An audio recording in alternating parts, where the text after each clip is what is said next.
Ciao, guys. Welcome back to the Artful Podcast. It's Matteo, your host. And before we go on with the new episode, please subscribe to the channel, like the video, support the channel like that. It's really important. And no further ado, let's go on with the show.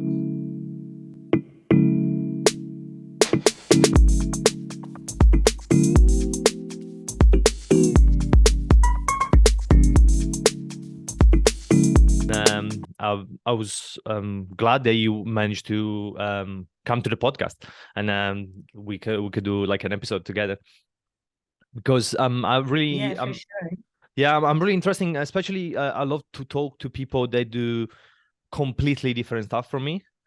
And your style is completely different from mine, and for me, it's really interesting to understand like what's going on. Because I do portrait, and yeah, you completely do a different style. So people will see. They're gonna have picture during the interview, so yeah, so they can understand what I mean by this. Mhm. But yeah, do you want to just jump into it straight away? Yeah, sure. So, hi, my name is NIAMH ERIN. I am from Ireland. I grew up in a really small rural area called Top McConnell in the west of Ireland. And I started painting quite young, I guess. My mom is a stone sculpture artist, like a stone cutter. She did that as a trade, and my dad's a carpenter. So I grew up with a family where people use their hands. Yeah. And I think for me also, it was always a thing that when you grow up where your parents are not afraid to get their hands dirty, like when I was super young, I remember my parents bought me like Play-Doh and like paints and things. And my mom used to like get these ceramics that you could just paint. And she never worried about kind of making a mess, I guess. So I think it was quite, I kind of was quite expressive at a young age. Same with my sister. We were very like, good at just making messes. I Yeah. think there was a stage where my mom would be like, okay, get away from the walls, but no, it was super nice. And then when I went to primary school, I used to love to draw all my classmates actually. Mm, And I kind of knew at around like, I don't know, 11, 12 years old that I had a really big interest in art. But at that time, I actually wanted to be a police officer. all And right. yeah, so I was really, I looked up to my cousin quite a lot. She was working as a police officer. And yeah, I kind of just wanted to go down that road. So when I started high school, I was really aiming to like get like super kind of good grades. And I was doing a lot of sports and activities so that I would be like prepared for when I like finished high school that I could go straight into training in the police force. But then at 16, something changed. And I, I can't pinpoint the exact moment, Mm-hmm. but I remember, so my parents separated when I was quite young, when I was 8. And then my mom moved to the other side of Ireland. So we used to have to drive across the country Okay. quite often.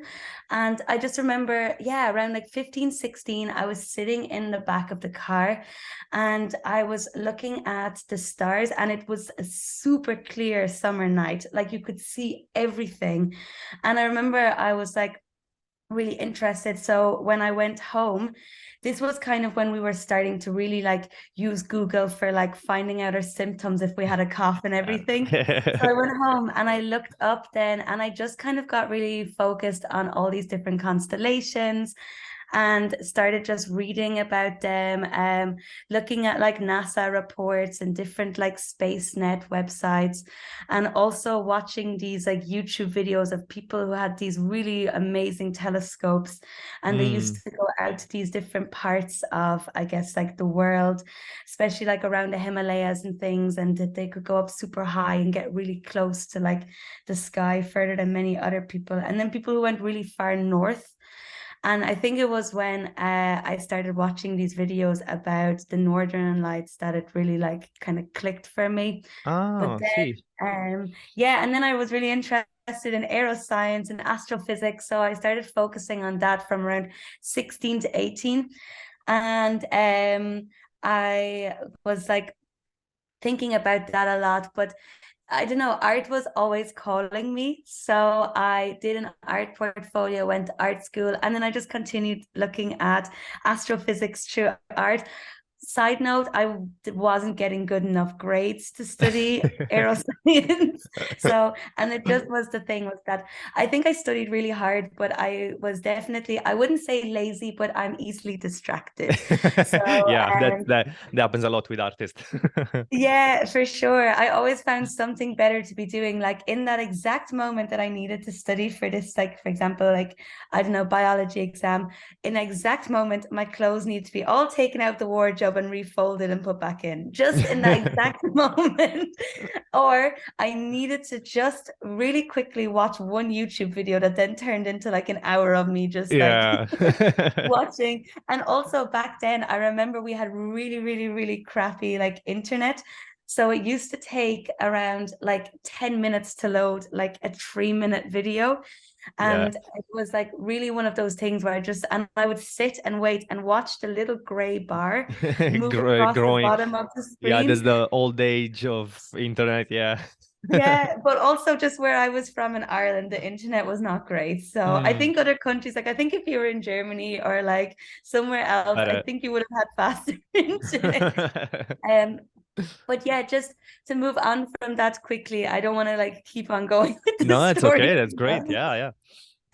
But yeah, and then I went to university, and I was in my first year of university. I went to NCAD. It's an art university in Dublin, and they're super experimental in the first year, which is really nice. So I got to experiment a lot, of course, with paint, but also just like going back to drawing the figure, also doing a lot of like kind of printmaking, sculpture, installation, and yeah, I was kind of like moving in and out. I also was kind of looking at the fact that I was focusing so much on kind of like stars that I also noticed that when I took off my glasses, that so I don't think everyone sees this, but when I'm not wearing my glasses and I look at lights, especially like in the nighttime, they make like really, really, really long lines, Mm. like super long lines. So I started painting also and connecting these lines.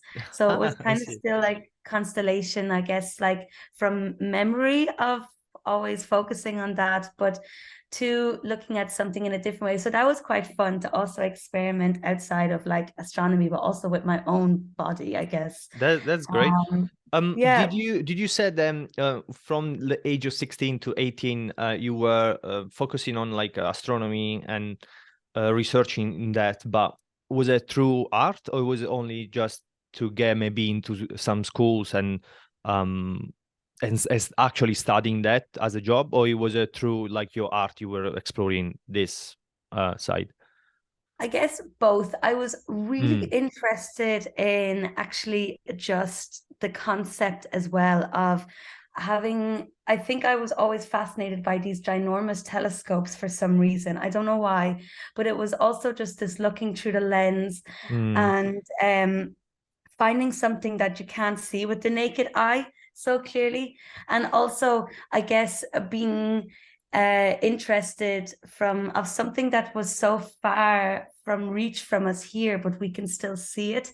I found it a really bizarre thing that like there's not much that you would have found on the internet about a specific, like I couldn't name the constellations I was looking for. So I used to have to type in what I thought they looked like. But of mm. course they already had names, like there was like the lion and everything like that. And I couldn't figure it out, and it took me a while. So I just started drawing them the way that I saw them. And then I kind of like when I was then doing more and more like studies on it, I then would come across in a book then there's a book called The Great Universe, and it's quite a nice book as well, and it just is a really like good beginner insight into astronomy for Mm. somebody who really knows nothing about it, which I really enjoy. And they Yeah. also incorporate as well art in it. So I guess reading that also kind of like pivot to the moment as well, where I was like, yeah, like you can really work with this in a specific way.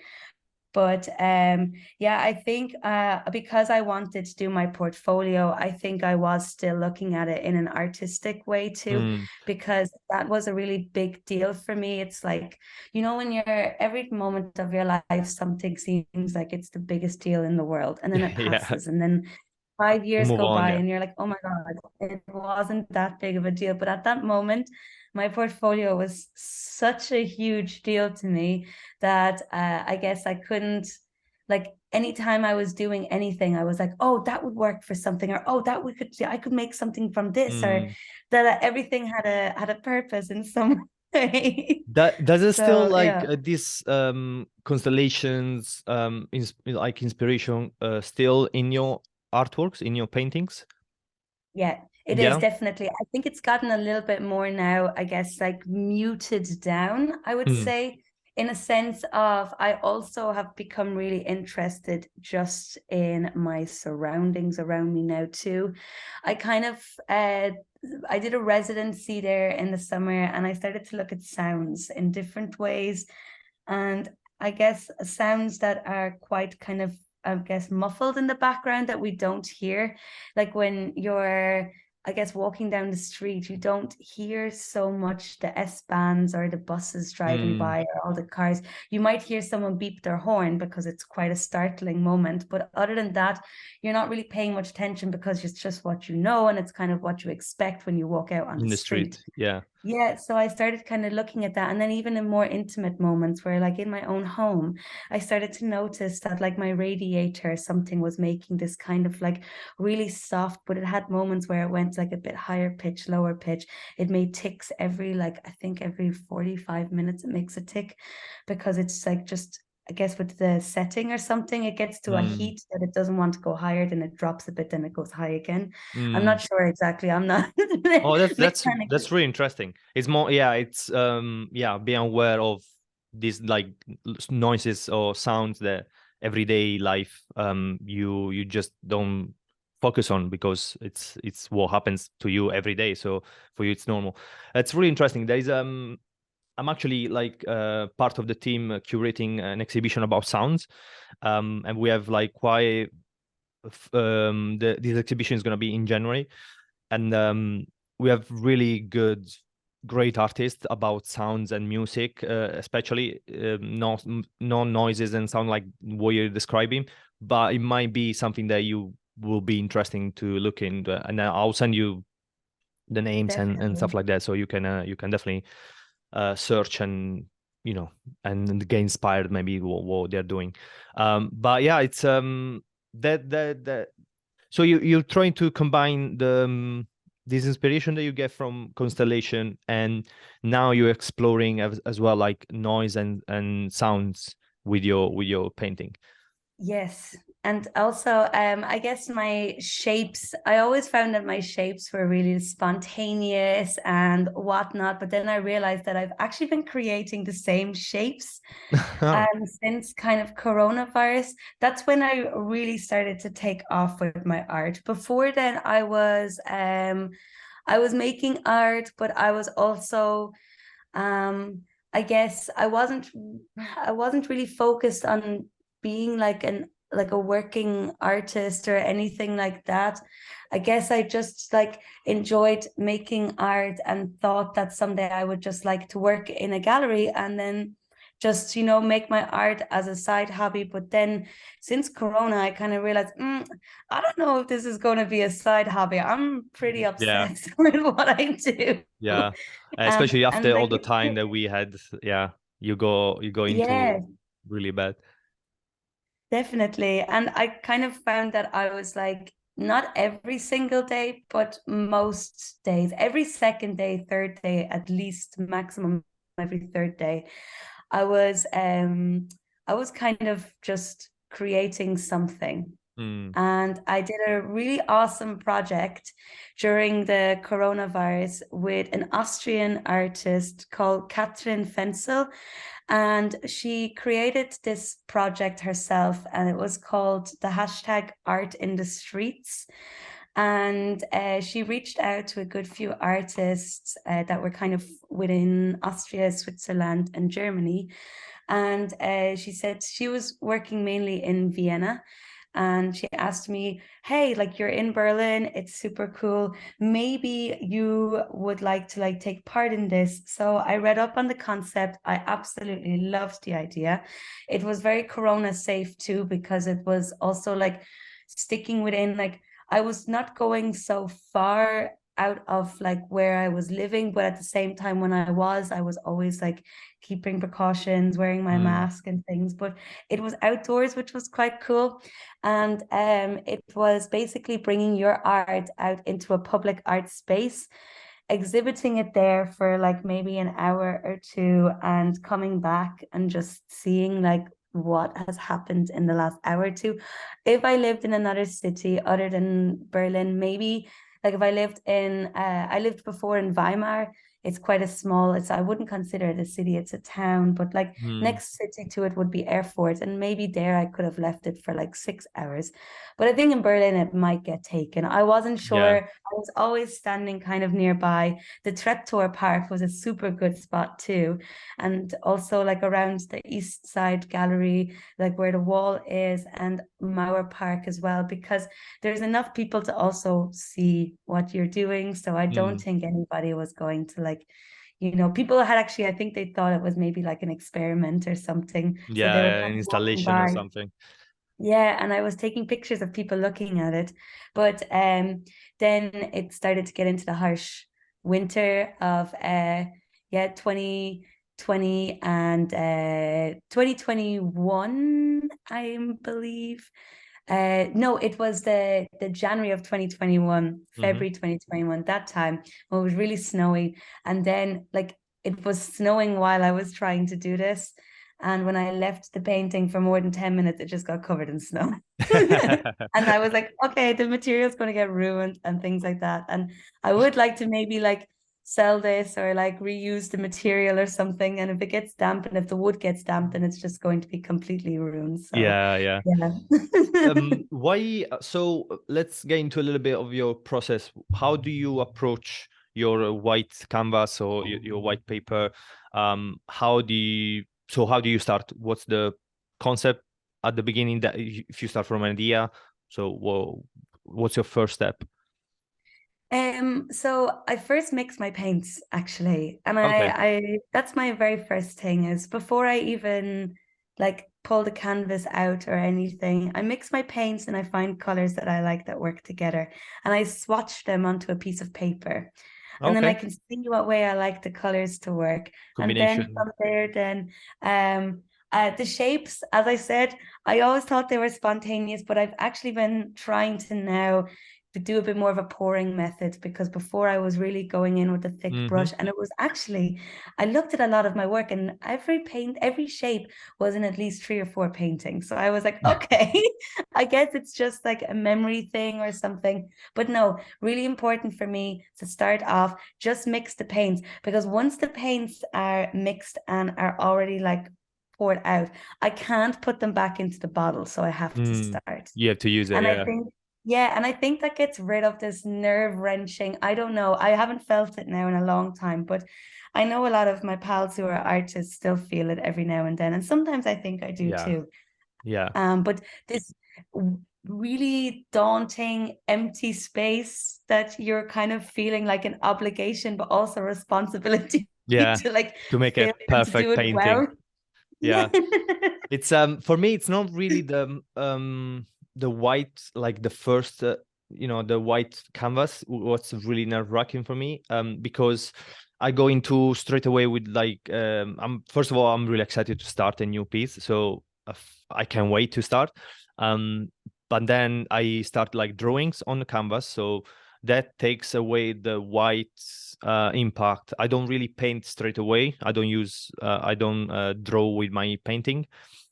So I do my drawings first, and then I go on with the paint, and then I do like a layer of just a plain color. So I cancel the white because it's too strong.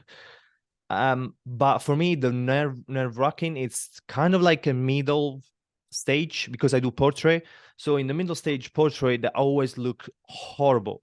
And I'm like, this is not gonna end up good at all. Like this is I need to restart. Like this is bullshit. Like this is so bad. And that's for me the most annoying part of when I'm painting, like the middle kind of like, because it's kind of going there, but there is a lot of shapes that are not good, and you need to adjust a lot of things, color and palettes and all these things. But yeah, the middle for me, it's always stressful. I Um, completely agree. I actually resonate with that so much. I literally started a few paintings recently and they're on their middle stage and I hate them all. you feel Like, that pure yes, hate that you're like, I'd never hate something more than you right now. Like, why? yeah. Yeah. And like my studio buddy Cecilia was like, oh no, Neve, like they're looking really good. And I was just like, Don't "Ugh, lie to me. I don't want to go on. Yeah, so I completely agree. And Yeah. actually, I was so optimistic at the start. And I remember the very first like half hour, I was like already like, oh my God, it's like looking Mm. so good. And then I went another like 2, 3 hours in and I was like, what the hell is happening? This looks terrible. I don't know. First, I don't know. Maybe because I'm pretty confident with my drawings. So at the beginning, I never feel like really unease, and for me, it's easy to just get the proportion right. And I did a lot of like personal like studies and practice for years. So for me, drawings is really strong. Paintings, the less. It's still, I don't think I've got that good at the moment. But yeah, I think that's why I'm not really nervous at the beginning, but it's more like into the painting stage that I'm like, this is not going in the right way. But Yeah. yeah, it's thank God most of the time end up okay. So it's Good. yeah, when I it's checked not, out your work. It's super yeah. nice. Oh, thank you, thank you. When yeah, when it happened a few times that when it's not good, I'm like, oh, this is not. But anyway, so you using painting to explore all these concepts that you have, but it seems like the colors are really important for what you do, and maybe more important than the whole uh, idea and the inspiration behind. That's what it feels like talking to you, and to be honest, it kind of like if I felt that looking through your page, because color and movement, it's what pops more than in somebody's eyes. But why do you think like color gets that important in your practice? It's so important because the first thing that you have to do is mixing color. So you need to have your palette right and ready to go. Why do you think that is like, why is that color so important? Oh, yes. Why is color so important? So I think this is going to get a little bit personal. Actually, when I was growing up, because when my parents separated, it was quite hard on me. Mm. And I kind of felt like I started using like wearing colorful clothes. And that's why I think I used to also like love in like primary school, like getting like these big jumbo packs of crayons and things. Mm. And I made it like to myself to use every single color of this jumbo pack in every single drawing that I made. But quite often I ended up, when I was getting to a stage when it came to like the grays and the blacks, I was like, please just a little bit. No. And it was because it made me feel happy. So I think still now with black now, I really enjoy it because I think it can really create a drama and everything. And I'm obviously not like 8 anymore and upset about my Mm. parents' Mm. separation. But I think that's where it started. And all my kind of like adolescence too, I felt like I needed to have color. It was my safety ground. So I think that's why for me, even when I'm having a bad day, I really like to just wear something super colorful or to just be like somewhere where there's color, or to paint something. It's actually usually when I'm having my bad days where I have the most colorful work. It's when I'm having a really good day where a lot of black comes in, because I'm not feeling insecure and I'm not feeling down. So I don't, Oh, it that's doesn't bother interesting. me so much. Yeah. I'm really like, yeah, like let's pour a load of black, or let's like paint a load of black, because I'm feeling very self-assured in myself. It's the days that I'm feeling really a bit small and I really need to just like have a pick me up, are the paintings that you will see on my page that seem the most happiest, Mm, actually. So it's a like contradiction to itself, I yeah. guess. But they're the ones that are really like, I'm having a bad day that day. And I have a lot of bad days. And I think that's also why I love to paint, because it really like, and I'm not shy also about talking about my mental health. It's like something I think that also drives me with my work too. Mm, And yeah, so I think that's why therapeutic. making the colors. Yeah, and I make the colors because it always depends on the mood that I'm in. And I can also then judge really like what Mm, mood I'm in. If I'm in like a kind of like an up kind of like mood, or if I'm in, sometimes I'm in a good mood but I'm stressed, and that also can, I think a lot of colors that come from that would be definitely more kind of reds and whatnot. And then I think when I'm in a bad mood but I'm kind of like, I'm feeling optimistic, I use a lot of yellows. I noticed that too. The one mm. color that I know that I'm feeling really, really content with is when I see mint green. And when I start making mint green, it's my favorite ice cream, actually, mint chocolate chip. And I used to always get it as a kid. So I think that's why I There's a really, connection really, there. yeah. And I love just mint green. Not even like this green behind me. I wouldn't consider that. I mean, like a really soft pastel, like Mm, bluish green.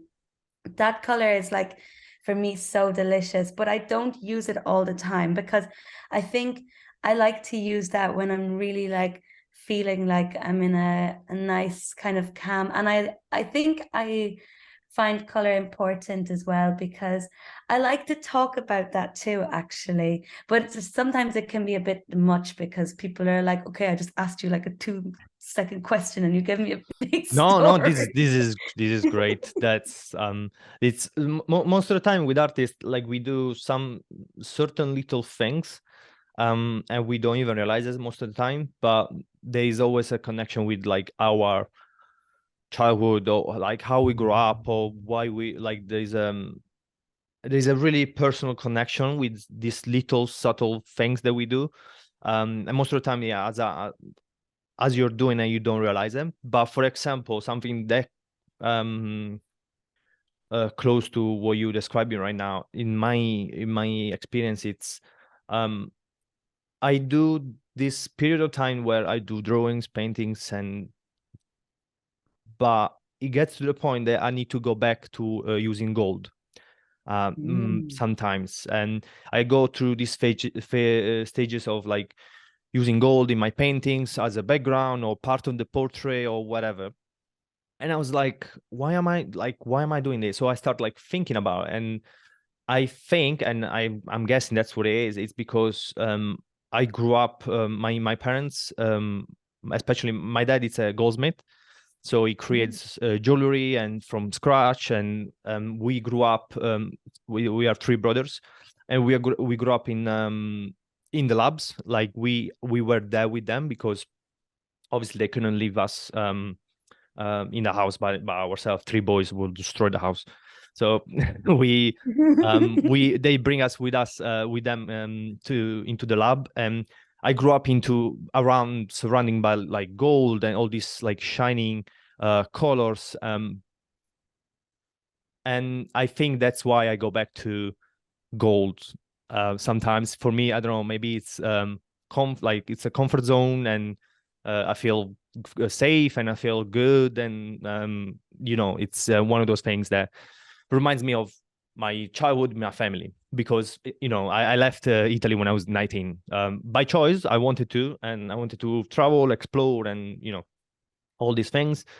But I'm so close to my family, and I love my family. And so I don't know, maybe sometimes I need to go back to using gold just because it reminds me of those times. And yeah, sometimes, yeah, as an artist, we do these little subtle things that we don't realize, but it's so personal and so connected to to us, which is it's what basically it's you exploring yourself every day when you're painting and when you're drawing. And this with you as well, with your mint green, and reminds you of these moments with again these ice creams and your childhood. So it makes a lot of sense. Makes a lot of sense. Yeah. That's such a beautiful story about your dad being a goldsmith and using gold. Yeah. Yeah, super nice. Yeah. It's it's it's at the end of the day, that's what I think. That's what when I talk to artists, it's what we do. It's basically expressing ourselves in this way. So we, instead of talking to people, we need to paint. We need to create. We need to put. Maybe we don't like to talk to people that much. I personally don't. So I think that's my way of expressing what I feel and putting it on paper, putting it on canvas. And so, okay, this is it. I can show it to you if you want this. This is what I'm feeling right now. And so that's, I think, at the basic of what artists do every day. But yeah, definitely. You really put it into a really nice way. I think that I've actually been trying to kind of come to terms, or not even come to terms, but understand why exactly it is like that. But I think it's just capturing these memories that made us at one stage feel something, whether it was good or bad. And I guess incorporating that into how we work today. And I don't think you necessarily have to, I think it can be anybody, even if you're working in any field of profession. It's just these little things, for some people as well, it could be something like food, maybe their mom or their grandmother made this really delicious dish. So even though they might be working a really busy life, when they go to a restaurant and if something tastes super similar to the way that their mom made or something, they're like, this is the best. They're gonna go back to the restaurant every day. Yeah, again and again, exactly. Yeah. But hopefully that helps people that are listening to understand a little bit, and maybe some artists to explore what they're doing and try to understand what they're doing and why they're doing it like that. But anyway, I don't want to take all your day. Thank you very much to be part of the podcast. If you want to plug in your Instagram, website, or whatever, I saw that you're doing a winter flash sale. I don't know if anything else still available. Go plug in and tell people where they can find you. Yes, of course. My website is NIAMH Niamh is the way that you spell the Irish way. So it's NIAMHERINCUSACK.com. And my Instagram is Blue Art, and it's BLUUW .ART. Actually, funnily enough, my Instagram is called Blue Art and spelled that way because I love the color blue. It's by far one of my, it's not my favorite, but it's one of my most used colors. But BLUE was taken, so I had to find another way of spelling blue. So I kind of was like, oh wow, so artsy and creative. Kind of makes sense. Blue, the W, I see. Yeah, and also the UU was also taken, so I had to use the W. But then people were calling it blue wart for a long time, so I had to then add the dots to make it blue. Oh, okay, I see. Yes. I will put all the links in the description so people can just click and go and check your art and maybe buy some of your painting. Thank you again very much. That was a great conversation. That was so much fun. Thank you. Yes, I really enjoyed it, and I hope you have a fabulous Sunday. Oh, thank you. I will. Relaxing today. I'm not planning to do much. So me anyway. neither. Good. Bake some cookies with a friend. That's all I'm doing today. Have a great day. Thank you. Thank you. Bye-bye.